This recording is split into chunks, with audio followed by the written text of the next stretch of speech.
This old guy DIY video has to do with 500 reasons to turn in your registration card when you buy a water softener. The other day I was at the house of a hot chick that I know. She said, hey, this water just doesn't taste right. So I came down thinking perhaps the water softener didn't have enough salt in it or it needed to regenerate. And instead I found this condition where the water was up high. The power panel said it had just regenerated. I doubted that, so I hit regenerate and I heard a click, click, click. So I knew there was a problem. She had the paperwork from Water Boss. The paperwork indicated she bought this thing in December of 22. I opened the book up talking about warranty, and it said to be eligible for the warranty, you must have completed the registration card within 30 days. And I said, hey, you're just out of luck. You're gonna have to buy a new water softener for 500 bucks. She said, no, I sent that in. So I called Water Boss, talked to the girl there, and held the phone next to this assembly. She heard the clicking, said, oh yeah, that valve assembly failed, I'll send you a new one.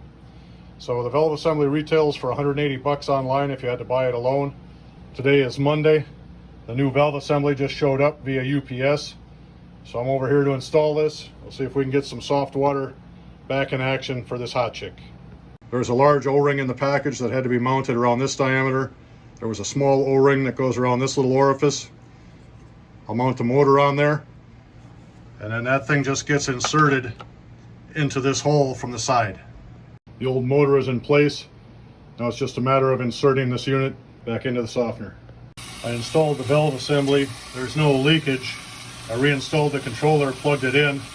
It said HO for home. I let it find home. Then when that stopped flashing, I hit regenerate. And right now the thing is going through its first regeneration cycle. This time you can hear water being discharged here rather than just hearing a heavy clicking sound over here. And I've attached a link to a video that a guy did. I think he's called the Water Guy. He did a much better job explaining this than I could.